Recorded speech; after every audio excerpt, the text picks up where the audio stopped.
Hi എല്ലാവർക്കും നമസ്കാരം. Welcome to Minnu's tasty kitchen. അപ്പോൾ ഇന്നത്തേത് ഒരു സ്നാക്സിൻ്റെ റെസിപ്പി കേട്ടോ. നമ്മുടെ ചോറൊക്കെ ഉപയോഗിച്ചുകൊണ്ട് ബാക്കി വന്ന ചോറ് ഉപയോഗിച്ചുകൊണ്ട് എളുപ്പത്തിൽ റെഡിയാക്കി എടുക്കാൻ പറ്റാവുന്ന ഒരു സ്നാക്സിൻ്റെ റെസിപ്പിയാണ്. അപ്പോൾ ഒരുപാട് ചേരുവകളുടെ ആവശ്യമൊന്നുമില്ല. നമ്മുടെ വീട്ടിൽ എപ്പോഴും സ്ഥിരമായിട്ട് കാണുന്ന ചെറിയ ചെറിയ ചേരുവകളും മാത്രമേ ഉള്ളൂ.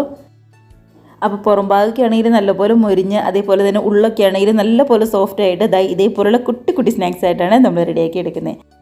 അപ്പോൾ ഒരു കപ്പ് ചോറാണ് നമ്മൾ എടുക്കുന്നത്. അതുകൊണ്ട് അത്യാവശ്യം വലിപ്പമുള്ള ഒരു പ്ലേറ്റ് നിറയെ കുട്ടി കുട്ടി സ്നാക്സ് നമുക്ക് കിട്ടും. നല്ല മുരാന്നുള്ള സ്നാക്സ്. അപ്പോൾ ചൂടോടുകൂടി ഒരു ചമ്മന്തിയുടെ കൂടിയോ സോസിൻ്റെ കൂടിയോ അടിപൊളിയായിട്ട് ഇരുന്ന് കഴിക്കാവുന്നതേ ഉള്ളൂ.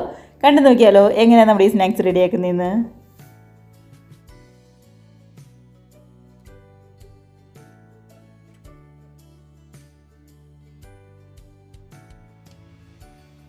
അപ്പോൾ നമ്മുടെ ഈ സ്നാക്സിൻ്റെ മിക്സ് റെഡിയാക്കാനായിട്ട് അത്യാവശ്യം വലിപ്പമുള്ള മിക്സർ ജാറാണ് എടുക്കുന്നത്. അപ്പോൾ തീരെ ചെറിയ മിക്സർ ജാർ എടുക്കരുത് കേട്ടോ. ഇതേപോലെ ഇടത്തരം വലിപ്പമുള്ള ജാർ വേണം എടുക്കാനായിട്ട്. ഇനിയിപ്പം നമ്മുടെ ഈ മിക്സിയുടെ ജാറിലേക്ക് ചോറാണ് ചേർത്ത് കൊടുക്കുന്നത്. ഒരു കപ്പ് ചോറ് ഞാൻ എടുത്തിട്ടുണ്ട്. 250 ml കപ്പിന് ഒരു കപ്പ് ചോറായിട്ട് എടുത്തിരിക്കുന്നത്. ഇനിയിപ്പോൾ കപ്പില്ലാന്നുണ്ടെങ്കിൽ നമ്മുടെ ഗ്ലാസ്സിലാണെന്നുണ്ടെങ്കിലും കുഴപ്പമില്ല. ചായ കുടിക്കുന്ന ഗ്ലാസ് ഉണ്ടല്ലോ, അതിനാണെന്നുണ്ടെങ്കിലും കുഴപ്പമില്ല. ഒരു ഗ്ലാസ് തന്നെ എടുക്കുക. അപ്പോൾ ബാക്കി എല്ലാ ചേരുവകളും അതിനകത്ത് തന്നെ എടുക്കാനായിട്ട് ശ്രദ്ധിക്കുക. ഒരു കപ്പ് ചോറും അതേപോലെ തന്നെ 1/4 കപ്പ് അരിപ്പൊടിയും കൂടി ചേർത്ത് കൊടുക്കുന്നുണ്ട്. അപ്പോൾ വറുത്ത അരിപ്പൊടിയോ വറുക്കാത്ത അരിപ്പൊടിയോ ഏതാണെങ്കിലും കുഴപ്പമില്ല. നന്നായിട്ട് മൊരിഞ്ഞിരിക്കാൻ വേണ്ടിയിട്ടാണ് അരിപ്പൊടി ചേർത്ത് കൊടുക്കുന്നത്. 1/4 കപ്പ് മാത്രം മതിയേ. ഇതിനകത്തേക്ക് ഒരു കപ്പ് തന്നെ വെള്ളവും കൂടി ചേർത്ത് കൊടുക്കാം. അപ്പോൾ നമ്മൾ ഏത് കപ്പിനാണോ ചോറ് എടുത്തത് അല്ലെങ്കിൽ ഏത് ഗ്ലാസ്സിലാണോ ചോറ് എടുത്തത് അതേ കപ്പിന് തന്നെ ഒരു കപ്പ് വെള്ളം ചേർത്ത് കൊടുക്കുക. ചൂടുവെള്ളമൊന്നുമല്ല, സാധാരണ പച്ചവെള്ളം തന്നെയാണ്. ഇനി ഇതെല്ലാം കൂടി സ്പൂൺ വെച്ച് പതുക്കെ ഒന്ന് മിക്സ് ആക്കിയതിന് ശേഷം നല്ല പോലെ തന്നെ ഒന്ന് പേസ്റ്റ് പോലെ അരച്ചെടുക്കുക. അപ്പോൾ ഒട്ടും തന്നെ കട്ടകളൊന്നും ഉണ്ടാവാനായിട്ട് പാടില്ല. മാത്രമല്ല ചോറൊക്കെ ആണെന്നുണ്ടെങ്കിലും നല്ല പോലെ തന്നെ അരഞ്ഞ് കിട്ടണം കേട്ടോ. കണ്ടതാ, ഇവിടെ നമ്മൾ ചോറൊക്കെ ആണെങ്കിൽ നന്നായിട്ട് തന്നെ അരച്ചെടുത്തിട്ടുണ്ട്. അപ്പോൾ ചോറും അരിപ്പൊടിയും ഒരു കപ്പ് വെള്ളവും കൂടി ചേർത്ത് ഇതേപോലെ ഒട്ടും തന്നെ കട്ടകളോ അതേപോലെ തന്നെ ചോറിൻ്റെ തരിതരിപ്പോ ഒന്നുമില്ലാതെ നന്നായിട്ട് തന്നെ അരച്ചെടുക്കുക. ഇനി നമ്മൾ ഈ അരച്ച് വെച്ചിരിക്കുന്ന മിക്സിനകത്തേക്ക് ഒരു കപ്പ് മൈദയാണ് ചേർത്ത് കൊടുക്കുന്നത്. ഏത് കപ്പിലാണ് ചോറ് എടുത്തത് അത്രയും തന്നെ മൈദ വേണം ചേർക്കാനായിട്ട്. ഞാനിപ്പോൾ ഒരു കപ്പ് ചോറിന് ഒരു കപ്പ് മൈദ ചേർത്തിട്ടുണ്ട്. കൂടെ തന്നെ അത്യാവശ്യം പുളിയുള്ള 3 ടേബിൾ സ്പൂൺ തൈരും കൂടി ചേർത്ത് കൊടുക്കുന്നുണ്ട്. അപ്പോൾ തൈര് എടുക്കുമ്പോൾ ഒരുപാട് പുളിയുള്ളത് എടുക്കരുത്, എന്നാൽ തീരെ പുളി കുറഞ്ഞതും എടുക്കരുത്. ഒരു ഇടത്തരം പുളിയുള്ള തൈര് വേണം എടുക്കാനായിട്ട്. അതിനുശേഷം സ്പൂൺ വെച്ച് എല്ലാം കൂടി നന്നായിട്ട് ഒന്നും കൂടി മിക്സ് ആക്കിയതിന് ശേഷം മിക്സർ ജാറിൽ നല്ല പോലെ തന്നെ ഒന്നും കൂടി അരച്ചെടുത്തുകൊണ്ട് വരാം.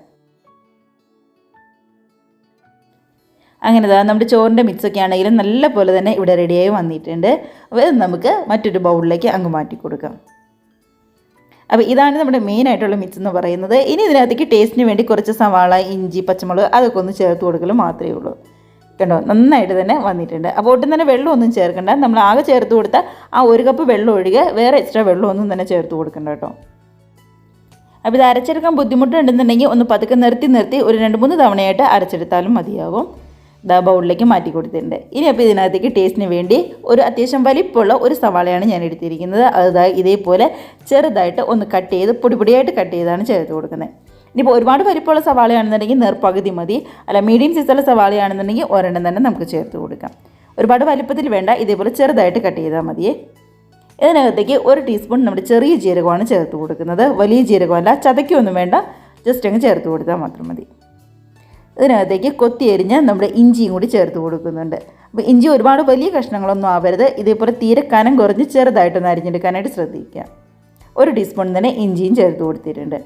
എരിവിന് വേണ്ടി 2 പച്ചമുളകാണ് എടുത്തിരിക്കുന്നത്. ഇതേപോലെ തീരെ കനം കുറച്ച് വട്ടത്തിലൊന്ന് അരിഞ്ഞെടുത്തിരിക്കുന്നതാണ്. അപ്പോൾ ഇനി വേണ്ടത് നമ്മുടെ കറിവേപ്പിലയോ അല്ലാന്നുണ്ടെങ്കിൽ മല്ലിയിലയുടെയോ പുതിനയിലയുടെയോ ഒക്കെ ടേസ്റ്റ് ഇഷ്ടമാണെന്നുണ്ടെങ്കിൽ അതും കൂടി നമുക്ക് ചേർത്ത് കൊടുക്കാം. ഞാനിവിടെ ഒരു 2-3 തണ്ട് കറിവേപ്പില ഇതേപോലെ ചെറുതായിട്ടൊന്ന് കട്ട് ചെയ്തിട്ട് അതും കൂടി ചേർത്ത് കൊടുക്കാം. ഇനിയിപ്പോൾ ഇതിനകത്തേക്ക് നല്ലൊരു ടേസ്റ്റിന് വേണ്ടി നമ്മുടെ കായത്തിൻ്റെ പൊടിയും കൂടി ചേർത്ത് കൊടുക്കുന്നുണ്ട്. അത് ഒരുപാടൊന്നും വേണ്ട. ടേസ്റ്റ് ഇഷ്ടമാണെന്നുണ്ടെങ്കിൽ മാത്രം ഇതേപോലെ കുറച്ച് മാത്രം, ഒരു പിഞ്ചാണെന്നുണ്ടെങ്കിലും കുഴപ്പമില്ല, ഒന്ന് ചേർത്ത് കൊടുക്കാൻ മാത്രം മതി. കൂടെ തന്നെ നല്ലപോലെ ഒന്ന് പൊങ്ങിയിട്ട് ഉള്ളൊക്കെ കുറച്ചും കൂടി നല്ല സോഫ്റ്റായിട്ട് വരാനായിട്ട് കുറച്ച് ബേക്കിംഗ് സോഡയും കൂടി ചേർത്ത് കൊടുക്കുന്നുണ്ട്. അതൊരു 1/4 ടീസ്പൂണൊന്നും വേണമെന്നില്ല. നമ്മുടെ കയ്യിൽ ഒരു 2 നുള്ള് എടുത്ത് ചേർത്ത് കൊടുത്താലും മതിയാവും. അപ്പോൾ ബേക്കിംഗ് സോഡ തന്നെ ഉപയോഗിക്കാനായിട്ട് ശ്രദ്ധിക്കുക. ഇതേപോലെ കുറച്ചൊന്ന് ചേർത്ത് കൊടുക്കുക.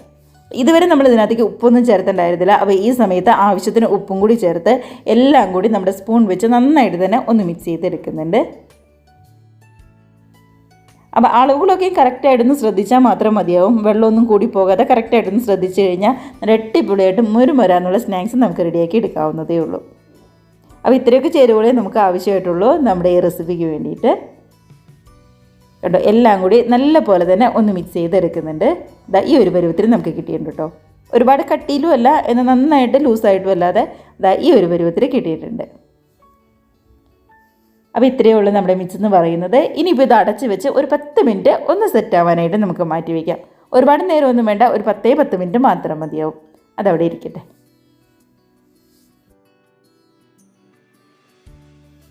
ഇവിടെ ഒരു 10 മിനിറ്റൊക്കെ കഴിഞ്ഞു. അത്രയും മാത്രം സെറ്റ് ചെയ്യാനായിട്ട് വെച്ചാൽ മതി. അപ്പോൾ കൈ കൊണ്ടൊന്നുമല്ല, ഇതേപോലെ സ്പൂൺ വെച്ചിട്ട് തന്നെയാണ് ഓയിലിലേക്ക് നമ്മളൊന്ന് കോരി ഒഴിച്ച് റെഡിയാക്കി എടുക്കുന്നത്. അപ്പോൾ നമുക്കിനി റെഡിയാക്കാനായിട്ട് തുടങ്ങാം. അതിനായിട്ട് എണ്ണയൊക്കെ ആണെങ്കിൽ ഇവിടെ നല്ല പോലെ തന്നെ ചൂടായി വന്നിട്ടുണ്ട്. നന്നായിട്ട് ചൂടായ ഓയിലിനകത്തേക്ക് നമുക്ക് സ്പൂണിൽ കുറച്ചെടുത്ത് ഇതേപോലെ അങ്ങ് ഒഴിച്ചു കൊടുത്താൽ മാത്രം മതിയാവും. ഒരുപാടങ്ങ് കോരി നിറച്ചൊന്നും ഒഴിക്കണ്ട. ഇതേപോലെ പതുക്കെ ഒന്ന് ഒഴിച്ചു കൊടുക്കുക. ഗ്യാസ് ഒരു മീഡിയം ഫ്ലെയിമിലേക്ക് മാത്രം വെച്ചാൽ മതി കേട്ടോ. ഒരുപാടങ്ങ് കൂട്ടിയൊന്നും വെക്കണ്ട, പെട്ടെന്ന് അങ്ങ് കരിഞ്ഞു പോകും. ഇതേപോലെ സ്പൂണിൽ നമുക്ക് ആവശ്യമുള്ള അത്രയും സ്നാക്സ് നമുക്ക് റെഡിയാക്കി എടുക്കുക. പതുക്കെ ഒന്ന് മുരിഞ്ഞ് വന്നു കഴിയുമ്പോൾ ഇതിൻ്റെ മേളിലേക്കും കൂടി ഓയിൽ കുറച്ചൊന്ന് ഒഴിച്ചു കൊടുക്കുക. നമ്മൾ മാവ് ഒഴിച്ച് ഉടനെ തന്നെ ഒഴിച്ചു കൊടുക്കരുത്. പതുക്കെ ഒന്ന് മുരിഞ്ഞ് വന്നതിന് ശേഷം വേണം ഇതേപോലെ ഒന്ന് ഒഴിച്ചെടുക്കാനായിട്ട് മേൽഭാഗത്തേക്ക്.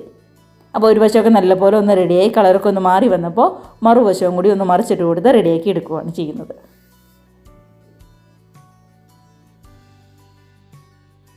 ഇത് കാണുമ്പോൾ തന്നെയാണെങ്കിൽ അറിയാൻ പറ്റും നല്ല പോലെ തന്നെ പൊങ്ങി ശരിക്കും മുരുമുരാന്ന് കുട്ടി സ്നാക്സ് ആയിട്ടാണ് നമുക്ക് കിട്ടിയിരിക്കുന്നത്. 2 വശം കളറൊക്കെ ഒന്ന് മാറിയിട്ട് അടിപൊളിയായിട്ട് തന്നെ റെഡിയായി വന്നിട്ടുണ്ട്. ഒട്ടും തന്നെ കരിഞ്ഞൊന്നും പോകാതെ നന്നായിട്ട് കിട്ടിയിട്ടുണ്ട്. അപ്പോൾ ഇതേപോലെ ഒരു അരിപ്പ് കയ്യിലൂടെ എണ്ണയൊക്കെ കളഞ്ഞ് കോരിയെടുത്ത് നമുക്കൊരു ടിഷ്യൂ പേപ്പറിലേക്ക് അങ്ങ് മാറ്റി കൊടുക്കാം. അപ്പോൾ നമ്മുടെ ബാക്കിയുള്ള ഓയിലും പെട്ടെന്ന് നമുക്ക് അതേ സ്പൂണിൽ തന്നെ ഒഴിച്ചുകൊണ്ട് സ്നാക്സിങ് റെഡിയാക്കി എടുക്കാവുന്നതേ ഉള്ളൂ. അപ്പോൾ ഇതേപോലെ ഒരു ചെറിയൊരു സ്പൂണിൽ കുറച്ചെടുത്ത് ഒഴിക്കുകയാണെന്നുണ്ടെങ്കിൽ നല്ല കുട്ടി സ്നാക്സ് ആയിട്ട് നമുക്ക് കിട്ടും. എല്ലാവരും ഉറപ്പായിട്ടും ട്രൈ ചെയ്ത് നോക്കുക. ഉറപ്പായിട്ടും നിങ്ങൾക്ക് ഇഷ്ടമാവും.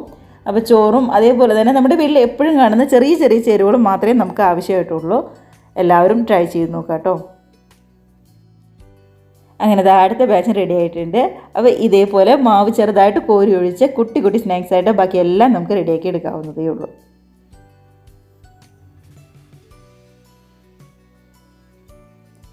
ഇപ്പോൾ ഒരു പ്ലേറ്റ് നിറയെ സ്നാക്സ് നമുക്ക് കിട്ടിയിട്ടുണ്ട്. നമ്മൾ എടുത്ത മാവിൻ്റെ പകുതി മാത്രമേ എടുത്തിട്ടാണ് ഇത്രയും സ്നാക്സ് റെഡിയാക്കി എടുത്തത്. ഇനിയും അത്രയും തന്നെ സ്നാക്സ് നമുക്ക് റെഡിയാക്കാനായിട്ടുണ്ട്. ഇതേപോലെ ചെറിയൊരു പ്ലേറ്റിൽ സ്നാക്സ് ഉണ്ടാക്കിയിട്ടും ഇനിയും ഇത്രയും തന്നെ മാവ് നമുക്കുണ്ട്. അപ്പോൾ ഇത്രയും തന്നെ ഒരു ബാച്ചും കൂടി നമുക്ക് റെഡിയാക്കി എടുക്കാവുന്നതേ ഉള്ളൂ. അപ്പോൾ ഒരു കപ്പ് ചോറിൽ നിന്ന് ഇത്രയധികം സ്നാക്സ് നമുക്ക് കിട്ടുമെന്നുണ്ടെങ്കിൽ എല്ലാവർക്കും ഈസി ആയിട്ട് ട്രൈ ചെയ്ത് നോക്കാവുന്നതല്ലേ ഉള്ളൂ. ട്രൈ ചെയ്ത് നോക്കുക. കമൻസ് ഒക്കെ ആണെന്നുണ്ടെങ്കിൽ മറക്കാതെ അറിയിക്കുക കേട്ടോ. വൈകുന്നേരം 4 മണി ചായക്കൊക്കെ ഒരു ചൂട് ചമ്മന്തിയുടെയോ സോസിൻ്റെയോ ഒക്കെ കൂടെ അടിപൊളിയായിട്ട് ഇരുന്ന് കഴിക്കാവുന്നതേ ഉള്ളൂ.